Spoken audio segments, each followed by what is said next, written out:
Salut à toi cher auditeur et bienvenue chez Homemade School. Dans cette vidéo dédiée au logiciel SAP 2000, il sera question d'appliquer les charges relatives au mur sur les poutres de notre projet. Reste avec nous si cette thématique t'intéresse. On démarre tout de suite.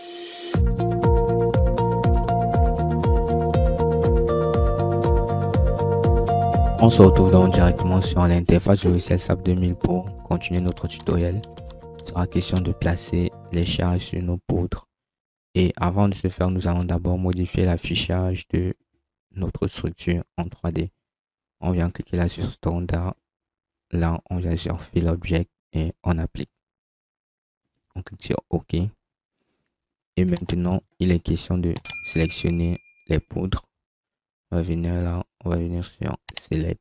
On va venir sur Properties. On vient sur Frame Section. On va cliquer sur poutre 01. On va cliquer sur Select. Cliquer sur Long Green. On va cliquer sur Select. On va fermer ceci. Et on va désélectionner d'abord nos... On va désélectionner tout ce qui concerne le château. On va cliquer là. On va cliquer là. Là. On vient là. Clique là. On clique là. On clique là. On clique là. Et on va descendre. Plutôt, on va remonter. On clique là. Là. Là. Et là. Voilà. Maintenant, on va donc assigner nos charges. On va venir là sur Frame Load et on va cliquer sur Distributed. On vient juste là, on va cliquer les charges relatives au mur et on va venir juste ici. Parmi les charges relatives au mur, on a le mortier de pose, on a le poids des murs et ensuite les enduits. On va donc d'abord commencer par le mortier de pose. Pour le mortier de pose, on aura principalement 13 lignes de mortier. La première sera celle qui va lier notre long green ou la poutre à la première assise de parpaing et celle-là fait 5 cm. Le reste des lignes font 2 cm. Et donc, on va donc mettre ce qui convient à leur poids volumique. On va venir ici d'abord sur la calculatrice pour expliquer pourquoi est-ce qu'on a 13. On a un mur de 3 mètres. Et on va enlever la hauteur de notre poutre qui fait 40 cm. Et on a cette valeur-ci. À cette valeur, on va diviser par la hauteur d'un parpaing. Et là, on a 13. Voilà. Maintenant, les 13 ici seront équivalentes au nombre de lignes de couches de notre mortier de pose. Maintenant, donc, la hauteur, ou du moins la hauteur cumulée du mortier de pose va nous enlever une assise de parpaing.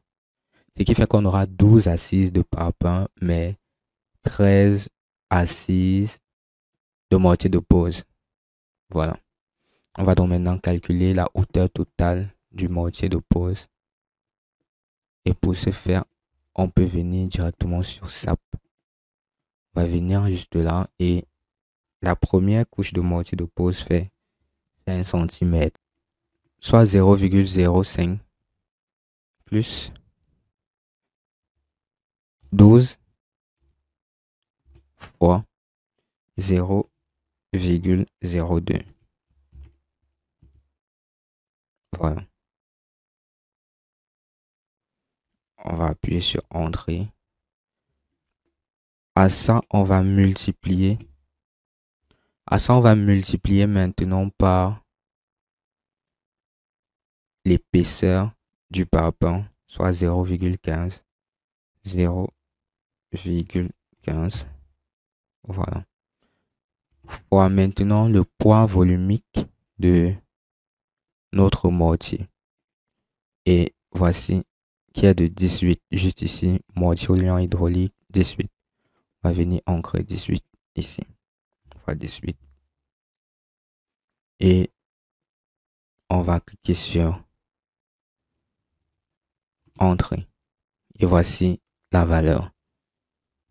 On va appliquer, on va venir cliquer juste ici, Add to Existing Load, et on va appliquer. Une fois que c'est fait, on peut passer à une autre valeur. Une chose à préciser encore, c'est juste ici, on a kilonewton mètre. Rassurez-vous que l'unité ici, c'est kilonewton mètre. Parce que tous les calculs sont juste ici en kilonewton mètre. Voilà.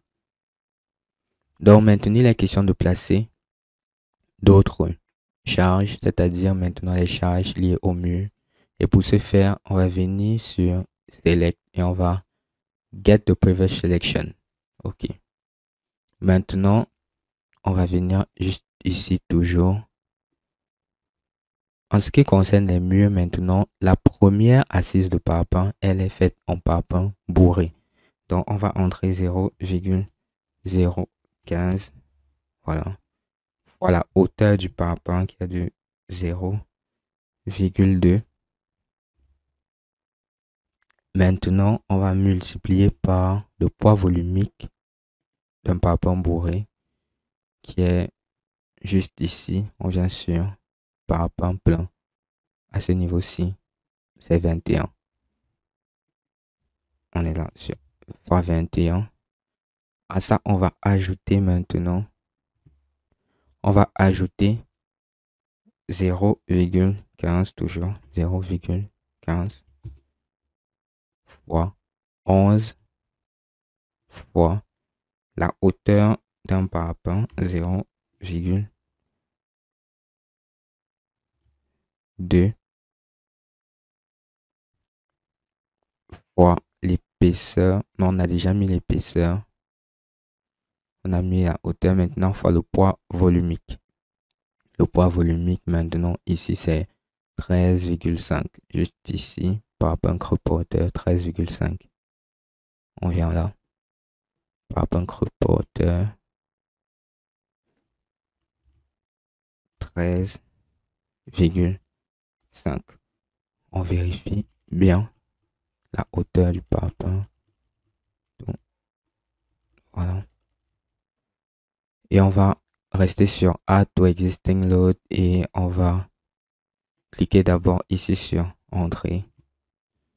On a la valeur qui est juste ici et on va appliquer et on va appliquer. Voilà. On a appliqué. Maintenant, ce qu'on va faire, c'est modifier encore. On vient rajouter une nouvelle charge, toujours sur Wall. On reste toujours sur Wall. Maintenant, sont les enduits. Nos enduits ici sont composés de 3 couches. On a la première couche qui est le Gobetti, qui varie entre 5 et 7 mm. La deuxième couche, on a le dégrossi qui varie entre 15 et 25 mm. Maintenant, la dernière couche, qui est la couche de finition, qui varie entre 7 et 10 mm. Voilà. Donc, on va prendre les valeurs les plus grandes, c'est-à-dire 7, 25 et 10 mm. Et la somme de toutes ces valeurs-là fait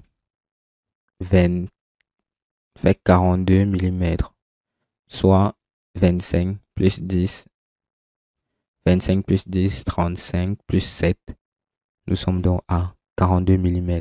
Maintenant, étant donné que ces enduits seront placés de part et d'autre de notre mur, on va multiplier cette valeur par 2, ce qui va donner 84 mm, soit 0,084. OK. À ça, on va multiplier par la hauteur totale de notre mur, qui est de 3 cette fois-ci, parce qu'elle va partir de la longrine jusqu'en haut. Donc, on ne va pas cette fois-ci enlever cette fois-ci la hauteur de la poutre. Donc, on va multiplier par 3. Par 3. Là, on a l'épaisseur. Là, on a l'épaisseur, on a la hauteur, donc nous sommes en mètres carrés. Maintenant, le poids volumique d'un liant toujours hydraulique qui est de 18. 18. Voilà, donc nous sommes maintenant à kilonewton par mètre. OK. Et on va venir, on voit bien là que on n'a rien qui est sélectionné. On va venir sur Select. Clique là sur Select. Get the previous selection. On reste sur Add to Existing et on va appliquer. Et voilà. Nous venons donc de terminer avec l'application de nos charges des murs. Nous sommes donc arrivés à la fin de ce tutoriel-ci. Si vous avez des questions par rapport à ce tutoriel, vous pouvez poser vos questions en commentaire. Si vous avez d'autres préoccupations par rapport à votre utilisation de logiciel, vous pouvez également poser vos questions en commentaire. Ce sera un plaisir de vous répondre.